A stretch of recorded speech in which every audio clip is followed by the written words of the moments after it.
The dolphin goes. What is up, guys? This is Chief here. Welcome back to another video. And today I'm doing a book haul because book hauls are great. Let's just face it. But anyway, let's just talk about something real quick.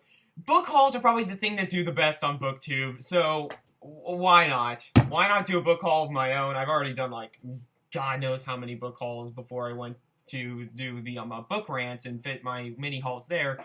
But I have a pretty good stack here that I can't fit into just one book rant as well as just reviewing a couple books.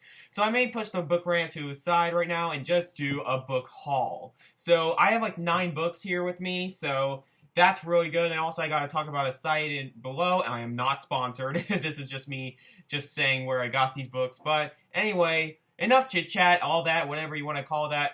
Let's get into this. I just realized something, that I always slam or clap my hands on like a desk or just clap my hands before I say let's get into this, because habits are habits. And the first books that I got are 2 books that are from the library. I am currently reading these, and actually I'm about a quarter of the way through one, which is the first one I'm going to show you. And the second one is, I haven't started it yet, but it's going to be the one I read after this one, which is Rendezvous with Rama by Arthur C. Clarke. I have this thing where I was wanting to get into sci-fi so badly. I was really excited to get into sci-fi, and then, like, books, and then, like, there's a whole ton of books, and I tried out a whole ton of books. I only ended up finishing and liking 1, and I tried, like, 5 or 6. And the one that I liked, I thought was just meh, so... And that was The Foundation by Isaac Asimov. But Rendezvous with Rama, I'm going to finish this one. I am kind of liking this one as well, but I'm not loving it. This is just it's all story and no characters and soul to it.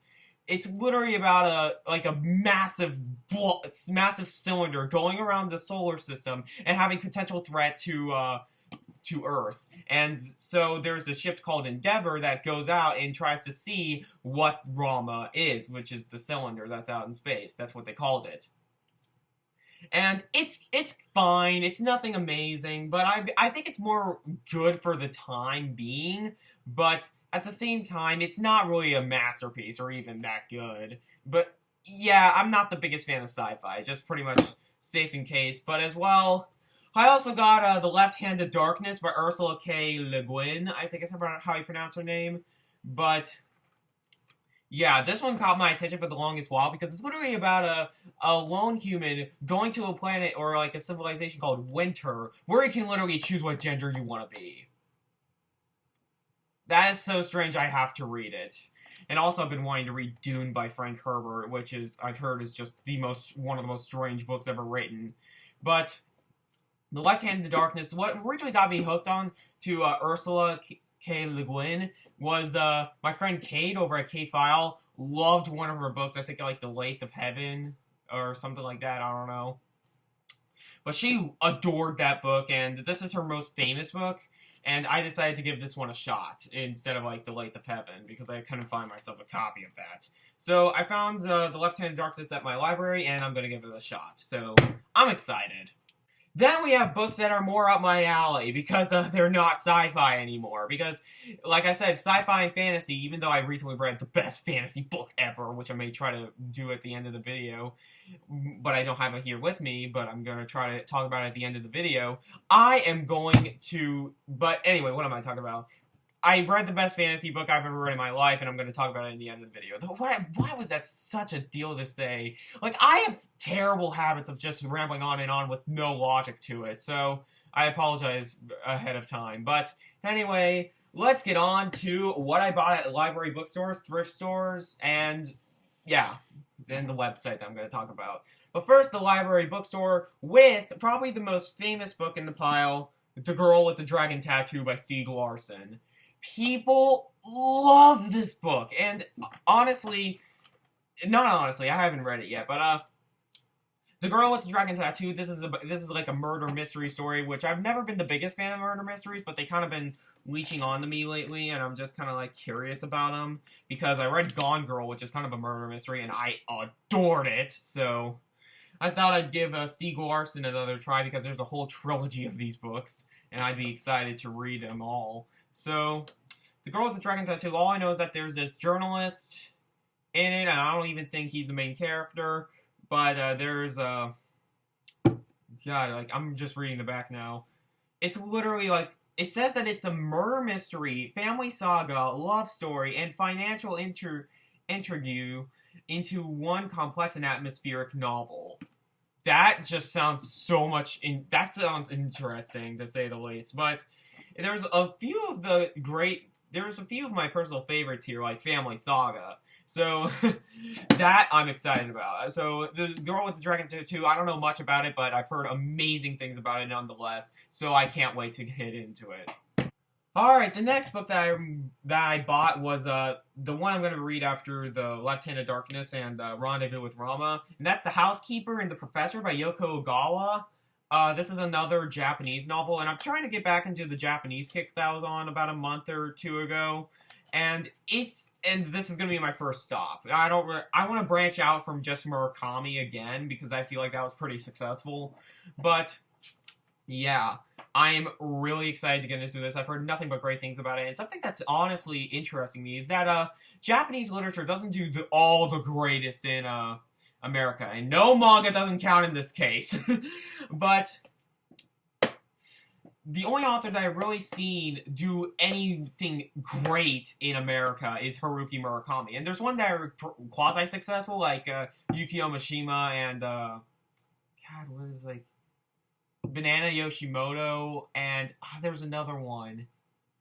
I don't know. I'll get to him or her when I think about it. But, Battle Royale did amazingly in America, but nothing like this. This is a very low-key novel, yet it blew up. It absolutely blew up. It has loads upon loads of ratings on Goodreads. It's like in like the almost 20,000, which is massive for a Japanese novel, and it's really short, so I thought for $2 I'd give it a shot. So, The Housekeeper and the Professor by Yoko Ogawa. Really excited to see what this book is all about. And the final book that I got from the library bookstore is The Life We Bury by Alan Eskins. I know nothing about this book. I've just heard of the book. I think I read the premise of it like a little while ago, but it's completely lost me. I think it's about like some cabin in the woods, and there's like this kid, like, I don't know. I really don't know. Don't ask me for like ways to describe things. I'm the worst describer in the world. But I've heard it's good. I've heard it's really depressing, and I've also heard it's very eerie. So I like those things. So yeah, I literally have nothing to say. Alright, the next two books are from a thrift store that I literally bought for 50 cents a piece, which are some of the cheapest books I've ever gotten. And the first one is In the Woods by Tana French. I know what I keep saying about murder mysteries, yet I keep buying them. I have no idea why, but ever since Gone Girl, I've kind of had a revelation that maybe murder mysteries can be great. And In the Woods sounds good. It really sounds good. It's like this, they like find this kid in the woods, and this kid grows up and tries to search for his killer. I really don't know. Like I said, I'm the worst describer in the world, but it's rather lengthy, or not that lengthy, but it's over 400 pages, so that's something. And Tana French, I've heard really good things about her in general. So I just can't wait, and I'm trying to see if there's any authors that quoted it on back. I always like to look at who like praised a certain book.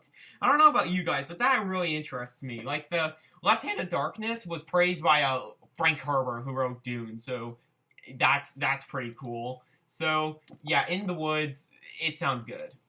And the last book that I bought from the thrift store was The Memory Keeper's Daughter by Kim Edwards. This is complete like book club material. This is like complete book club material. There's no other way to describe it. But I'm kind of a sucker for those like book club books. And this is like one of the quintessential ones of the 21st century.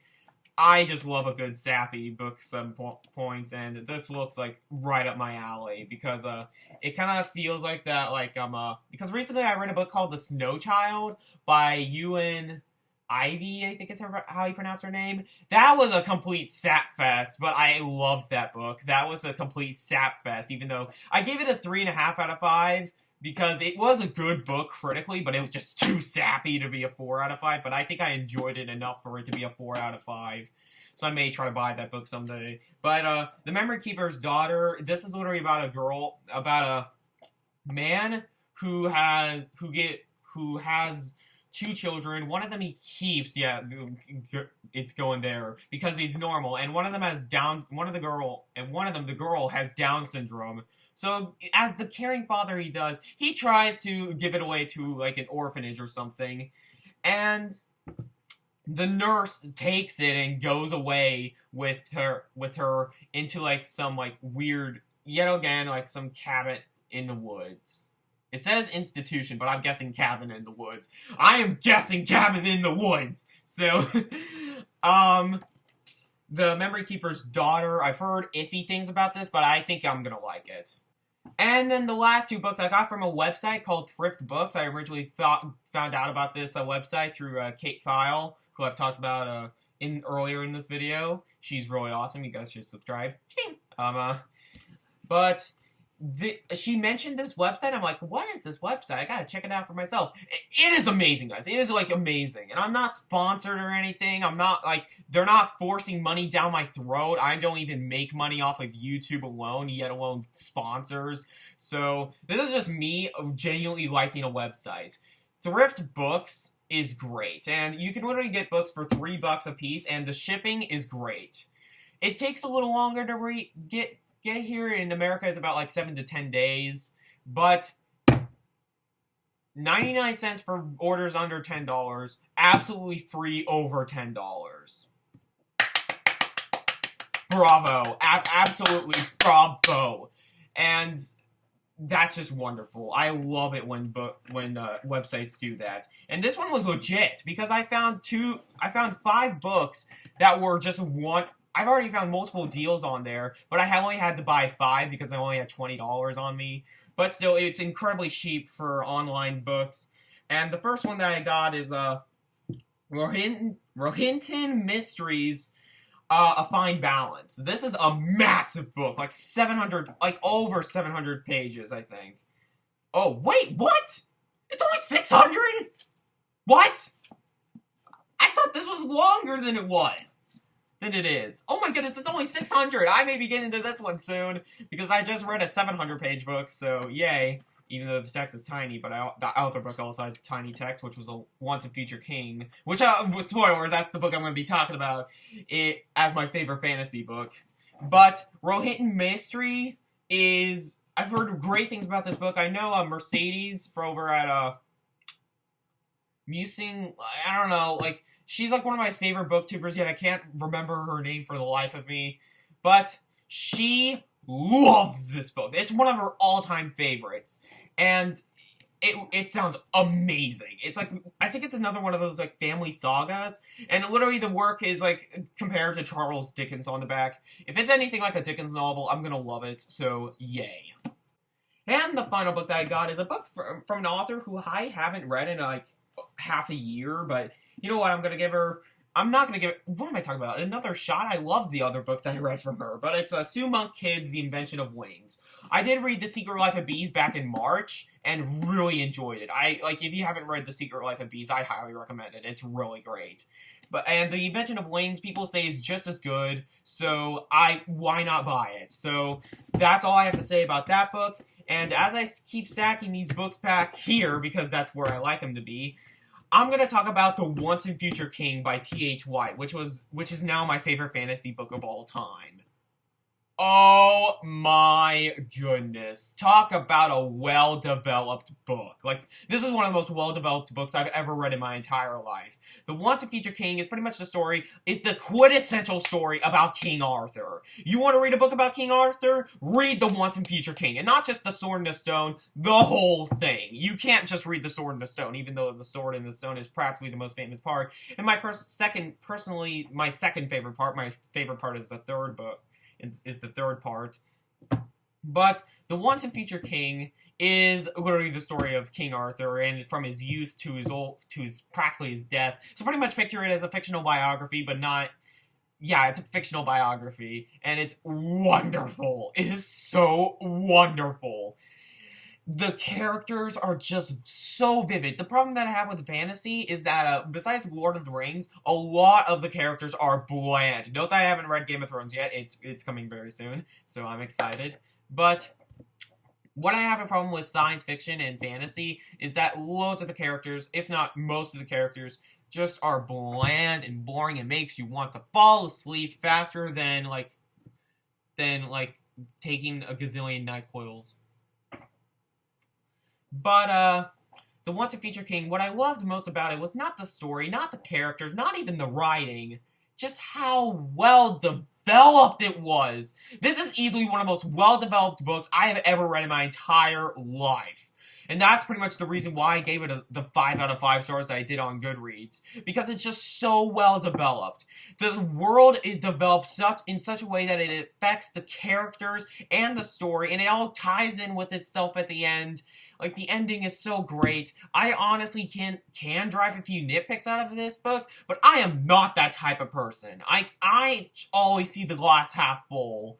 And honestly, I don't see it as half full. I just see this glass full. The Wanted Future King is an epic masterpiece that I cannot recommend enough. And I gave it a 5 out of 5 stars. So that was the video, guys. I hope you guys enjoyed my little haul and little review. So comment down below on what you guys thought of this video. And as always, I'm Mega Man Chief Fan, and I'll see you later, guys.